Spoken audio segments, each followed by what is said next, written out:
In the name of the living God, Creator, Christ, and Holy Spirit, Amen. Nearly 29 years ago, at Calvary Episcopal Church in Columbia, Missouri, Robin and I stood in front of a community of family and friends and bound ourselves to each other with sacred vows of marriage. We looked in each other's eyes and we promised to have and to hold from this day forward, for better, for worse, for richer, for poorer, in sickness and health, to love and to cherish until we are parted by death. This is my solemn vow. We were incredibly young. I was so young that I couldn't legally drive the rental car on our honeymoon. I look back on that moment now and I realize we had no idea what we were getting into, what those words might mean, or at least I'll speak for myself. I had no idea what I was getting into and what those words might mean. In the 3 decades since, I know enough to know that I am still learning. I have experienced enough of my own marriage, and I have experienced enough of other people's marriages to know that, like anything rooted in love and aspiring to love, marriage is wonderful and fraught. Like anything rooted in love and aspiring to love, marriage is complicated and messy because we are invited to bring our whole selves into it, and we are complicated and messy. We bring all our unique beauty and all our glorious pathology into it. At our best, we try in marriage to create a safe space, a space safe enough for us to have unguarded hearts, where there is enough trust to let the other see pieces of ourselves that we may not even be comfortable seeing ourselves, or that maybe we're not even aware of, so deep have we buried them. The vulnerability that marriage invites us into can be a beautiful gift. It can break down those walls we put around our hearts and let us be touched by love in deep and profound ways. It can help people like me who struggle with believing that I am lovable begin to trust that maybe, just maybe I am. It can, at its best, be an arena where that maxim, that perfect love drives out fear, can prove actually to be true. And the vulnerability that marriage invites us into can be an opportunity for violence and abuse. And that can take many, many forms. The greater access we give each other to our hearts and bodies, the greater the potential for healing and joy, and also the greater the potential for harm.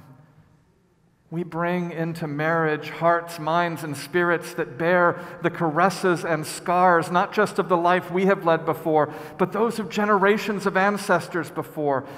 We forget that about each other and about ourselves. We forget that each of us is holy ground and that the other should take off their shoes before entering, should walk carefully and lovingly through. Too often we forget and indiscriminately tread on each other in ways that reinforce long-standing wounds and create new ones. In the 3 decades since that moment in Columbia, Missouri, I have presided at more weddings than I can count. I have sat with more people than I can count and heard about their marriages. I have celebrated more anniversaries and renewals of vows than I can count, and I have walked with more people through the ends of their marriages than I can count. In the 3 decades since, I have learned that sometimes, until we are parted by death, is not the death of a person, but the death of a marriage that has become toxic and death-producing instead of healing and life-producing, that oftentimes divorce is simply the acknowledgement that death of this form of relationship has occurred and striving to have it be the holiest death possible. In a lifetime of experiencing marriages, my parents, my own, and so many others, I am still just beginning to learn about what marriage is. One of the biggest things I'm learning is that marriage is never just about two people. There is a brief incredibly brief, far too brief moment in the Episcopal wedding service, where after the couple has done what is called the declaration of consent, essentially announced their intention to bind themselves to each other with sacred vows, and that they are doing it of their own free will, with enthusiastic consent and without coercion, there's a moment right after that where the presider speaks not to the couple, but to the entire gathered community and says, "Will all of you witnessing these vows do all in your power to support these two persons in their marriage?" And the response of the congregation is, "We will." That's another line where I generally think we have no idea what we're saying, what we are promising, and what we're getting into. When I was a young priest, a friend and a colleague, Dan Hanchy, told me he thought this was one of the most important and overlooked parts of the service because, as he explained, it was the moment when the couple's relationship becomes community property. This is the moment when we affirm that no marriage is ever just about two people, and that we all have a stake in it, and that marriage has a claim on all of us. You see, the truth is, if a couple has gotten to the point of getting married, they have most probably, in various forms, said some version or versions of the content of the marriage vows to each other along the way. The reason we gather our communities of family, friends, and faith with us when we take these vows is because the whole community needs to take a vow too. Will all of you witnessing these vows do all in your power to support these two persons in their marriage? Marriage is never just about the couple. Marriage is always about the community. It takes a community to support a marriage and to help it grow and thrive. It takes a community to heal the wounds that marriage can cause, and it takes a community to celebrate fully the love and joy that can be born from a marriage. It takes a community to remind each person that they don't stop being an individual when they bind themselves to the other. And it takes a community to remind each person that, married or not, they are more than just an individual too. And finally, it takes a community to remember and embody that everyone is deserving of God's safe love, whether it takes the form of marriage or not. That last one leads to another reason that marriage is always about the community. And that's because on some level, marriage is both aspiration and accommodation. Marriage is aspiration because the safe, mutual love we hope for in marriage is the love we aspire to as and for an entire community. Marriage is accommodation because that kind of love is so hard. We know our best chance of achieving it is trying it with two people instead of the whole lot of us. And we hope that somehow what can happen is that the love that can be nurtured in a marriage will spill out and over into the rest of the community. And that those who are experiencing that kind of love in forms outside of marriage will see it spill both into the marriages and into the rest of community life. This is the reality that Jesus is naming in this morning's, frankly, rather bizarre gospel reading. This morning's gospel has got kind of a little of the theater of the absurd in it. Some religious types came to Jesus trying to trick him, because, we religious types are always trying to trick people. And they ask a question wrapped in a story worthy of a 10-episode Netflix series. "Teacher, Moses said, if a man dies without having children, his brother shall marry the widow and raise up offspring for his brother. Now there were 7 brothers among us. The first married and without having offspring died, leaving the woman to his brother. The same for the second and the third to the 7th. After everything, the woman died." No kidding. "In the resurrection then, for which of the 7 will she be wife?" Now we could have a whole graduate seminar on issues with this gospel reading.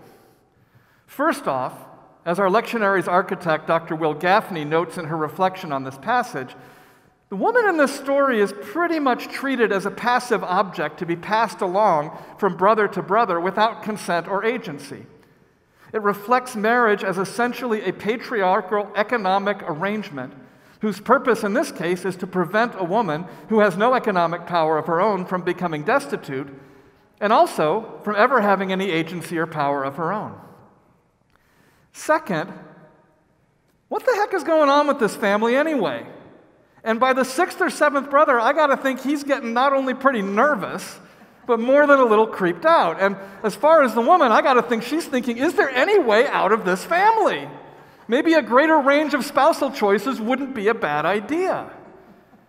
But those things are beside the point that Jesus makes with his answer. Jesus says, y'all are wrong because you know neither the Scriptures nor the power of God. For in the resurrection, they neither marry nor are given in marriage. Rather, they are like the angels in heaven. Jesus is saying that marriage is both aspiration and accommodation. At its best, it gives us a glimpse of the kind of relationship that God dreams for all of us as community. At its best, it is the definition of the beloved community for which we are striving and into which we trust and hope is our destiny. Every culture has marriage vows, and they are overlapping in their similarities and differences, and they are reflections of the evolving understandings of gender and sexuality, justice and equity that we all have. None of them are perfect. And yet, I imagine most, if not all, strive for a sense of mutual love that is a great good. So let's just take those Episcopal marriage vows as an example. To have and to hold from this day forward, for better, for worse, for richer, for poorer, in sickness and in health, to love and to cherish until we are parted by death. What would it look like if we lived that way, not just as two people, but as a community? What if in every relationship in our lives we recognize that we are bound together by sacred vows, that we would not embrace each other more if we were doing better or richer or healthier, and we would not discard each other when things got worse or we lost everything or became sick? What if every person we encountered, every relationship we had, we looked at the other and said, I will love you and cherish you until we are parted by death? It sounds both wonderful and impossible. It sounds life-giving and, frankly, more than a little exhausting, until I remember that what this would mean is not only me having to care for every person this way, but every single person caring for me this way. I'm convinced that this is the dream that the fire of Sinai had for the people of Israel in the wilderness when she revealed the Ten Commandments. God was trying to take 12 disparate tribes and forge them into one nation, one community of love. Love was always at the center of these commandments. They were always supposed to be scaffolding to support mutual, loving community relationship. As Jesus later said, and as Paul repeated in the segment of his letter to the Romans we heard this morning, owe no one anything except to love one another. For the one who loves another has fulfilled the law. The commandments, you shall not commit adultery, you shall not murder, you shall not steal, you shall not covet, and any other commandment are summed up in this word: love your neighbor as yourself. And yet that's not how we live. We have taken the rule of love and swapped it out for a million rules that we make ostensibly to provide community safety and predictability, but which more often than not function to keep the powerful in power and the powerless in line. Far from equal love for rich and poor, we who are rich and privileged make the rules. We twist the rules to suit those of us in power. We enforce the rules with guns. We punish when people break the rules, and we call it deterrence. We use the rules in fear of what would happen if those other people are allowed to break them as an excuse for violence. When people break the rules, we say it's because there isn't enough violence, there isn't enough enforcement, or the rules aren't tough enough, so we make tougher rules and we have more violence. We have abandoned the values of interdependence and mutuality and sacredness of life for the worship of independence and the capitalist value of personal property rights. We have traded the idea of community for the reality of a retributive criminal justice system. We have institutionalized fear and the guarded heart as a greater good than the vulnerability that can lead us to belovedness and joy. And I got to believe that all the while Jesus is crying, what are you doing? Don't you remember the only rule that matters is love?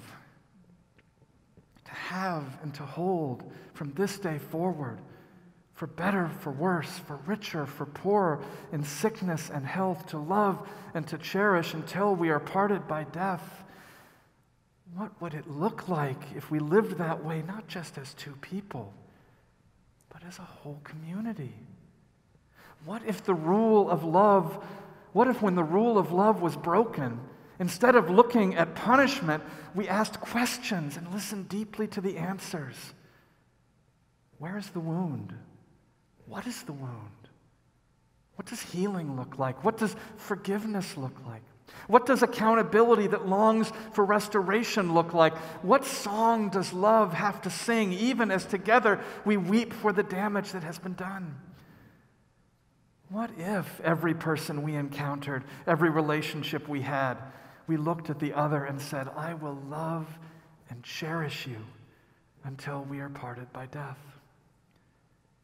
We would be a world with universal health care, housing, and education, where the community would gather both to grieve and to dance without fear, where our bodies and our stories would be embraced as sacred, and everyone would have the power equally to define community and share their gifts. And believe it or not, that would just be the beginning. That is the essence of walking with the revolutionary Jesus.